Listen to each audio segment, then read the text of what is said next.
मुझ पर झूठे आरोप लगाए, तब इस्तीफा भी दिया और जब तक मैं कोर्ट से निर्देश नहीं हुआ, इस संविधान पद मैंने स्वीकार नहीं किया। क्या सिखाते हैं नैतिकता में?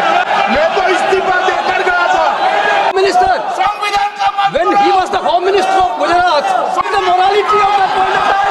ये विषय नहीं है कि गृह मंत्री जी, अब मुझे सुनो जरा, मुझे सुनो गृह मंत्री जी, मुझे सुनो ना, पहले बैठ जाओ।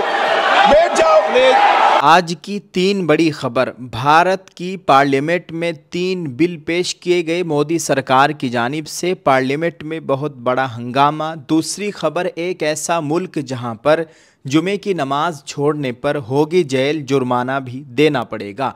एक खबर है अब्बास अंसारी के ताल्लुक से। अस्सलामुअलैकुम रहमतुल्लाहि व बरकातुहू। नाज़रीन, मैं एहतिशाम निज़ामी कासमी। दोस्तों, इस वीडियो में 3 अहम खबरों से आप लोगों को आगाह करते हैं। ये आज की 3 वायरल खबरें हैं। सभी देखने वालों से गुजारिश है वीडियो को मुकम्मल देखिएगा। आइए दोस्तों, तफसील से तीनों खबरों पर रोशनी डालते हैं।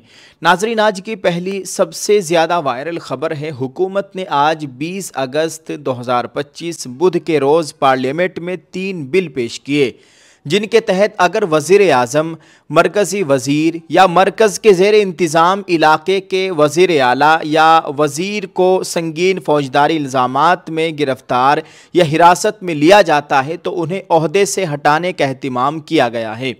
लोकसभा में वज़ीर दाखिला अमित शाह ने यह बिल पेश किए। इस दौरान ऐवान में ज़बरदस्त हंगामा हुआ। अपोजिशन ने इस बिल की कापियां फाड़कर ऐवान में उछाल दी।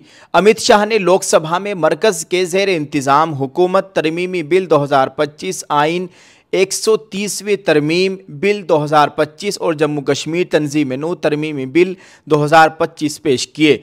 इस पर अपोजिशन के अरकान ने शदीद एतराज़ किया। कांग्रेस के रुकन पार्लिमान मनीष तिवारी और हैदराबाद से लोकसभा सांसद बैरिस्टर असदुद्दीन ओवैसी ने इसे आइन मुखालिफ करार दिया।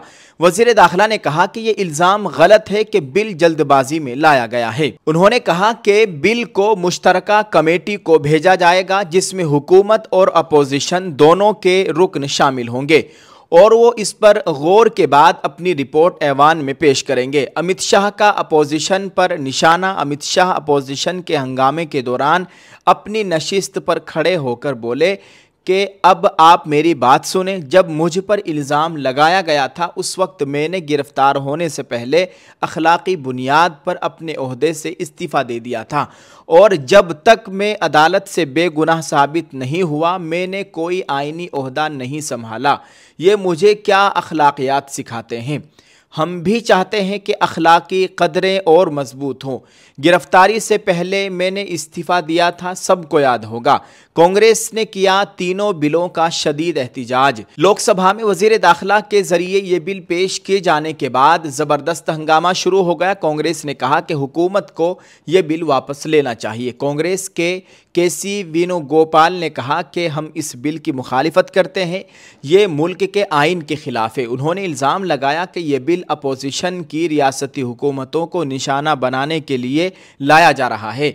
यह बिल नीतीश कुमार और चंद्राबाबू नायडू जैसे रहनुमाओं को डराने के मकसद से पेश किया गया है।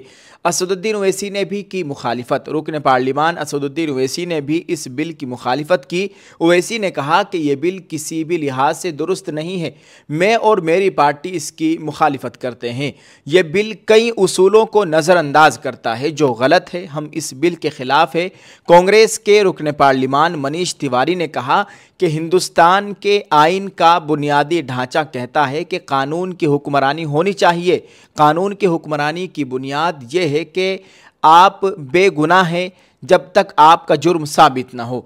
जब तक जुर्म साबित नहीं होता हर शख्स बेगुनाह है।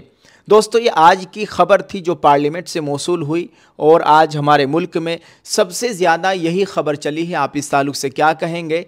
कमेंट में अपनी राय ज़रूर पेश करें। अगर कोई प्रधानमंत्री या मुख्यमंत्री या कैबिनेट मंत्री 30 दिन से ज़्यादा जेल में रहता है तो उसकी कुर्सी छिन जाएगी, उसकी कुर्सी चली जाएगी।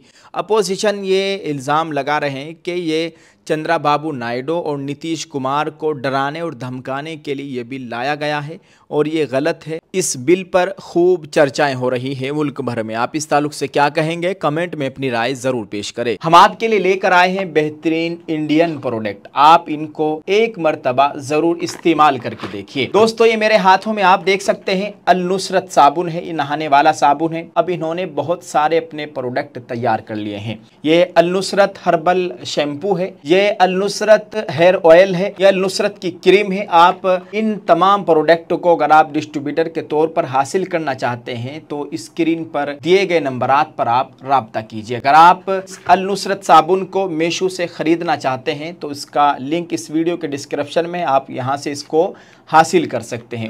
नाजरीन, एक और खबर से आप लोगों को आगाह करते हैं। यह खबर इस वक्त सोशल मीडिया पर खूब चल रही है। मलेशिया की रियासत तेलंगाना इन दिनों एक नए और सख्त कानून को लेकर चर्चा में है।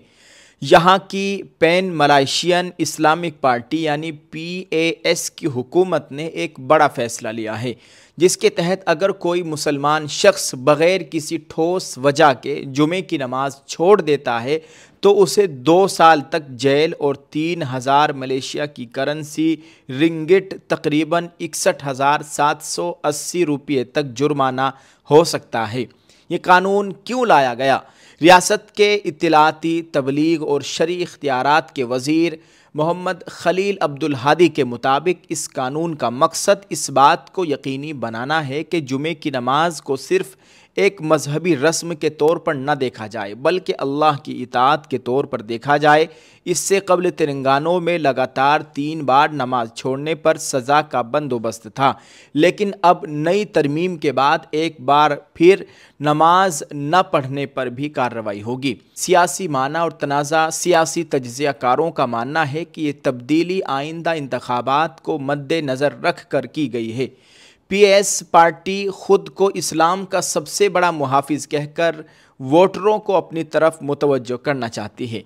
तेलंगाना की 2.1 मिलियन आबादी में से 99% से ज़्यादा माले मुसलमान हैं। 2022 के इंतखाबात में PAS ने यहाँ की तमाम 32 असम्बली सीटें जीतकर अपोजिशन को मुकम्मल तौर पर ख़त्म कर दिया था। साथ ही इस फैसले ने मुल्क में एक बहस छेड़ दी है। मलेशिया की वकील अजीरा अजीज़ ने इस कानून को कुरानी तालीमात के ख़िलाफ़ करार दिया है, जिसमें कहा गया है कि मज़हब में कोई जबर नहीं है। उन्होंने कहा कि लोगों को बेदारी और तालीम के ज़रिए मस्जिद जाने की तरगीब दी जा सकती है, ना कि कानून से। नाजरीन, आप इस खबर को किस तरह से देखते हैं, आप इस ताल्लुक से क्या कहेंगे, कमेंट में अपनी राय ज़रूर पेश करें।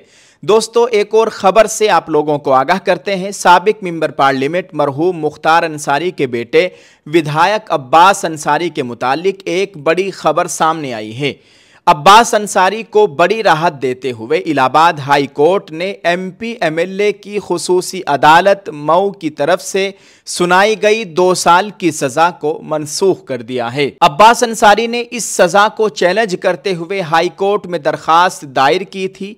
अदालत ने दरखास्त मंजूर करते हुए खुसूसी अदालत का फैसला कलअदम करार दे दिया। हाई कोर्ट के इस फैसले के बाद अब्बास अंसारी की MLA के ओहदे की बहाली का रास्ता साफ हो गया है। गौरतलब है कि खुसूसी अदालत ने अब्बास अंसारी को 2 साल कैद की सज़ा सुनाई थी, जिसकी वजह से उनकी असम्बली रुकनीत ख़तरे में पड़ गई थी। लेकिन अब हाई कोर्ट के फैसले से उन्हें बड़ी राहत मिली है और वो दोबारा फ़ाल सियासत में वापस आ सकते हैं।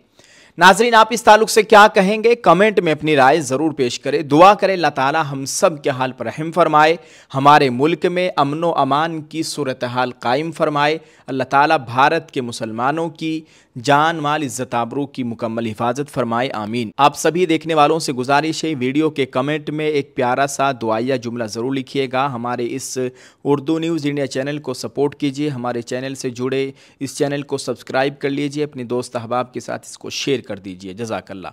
अल्लाह ताला हम सब का हामी नासिर हो, आमीन। अस्सलामु अलैकुम रहमतुल्लाहि व बरकातुहू।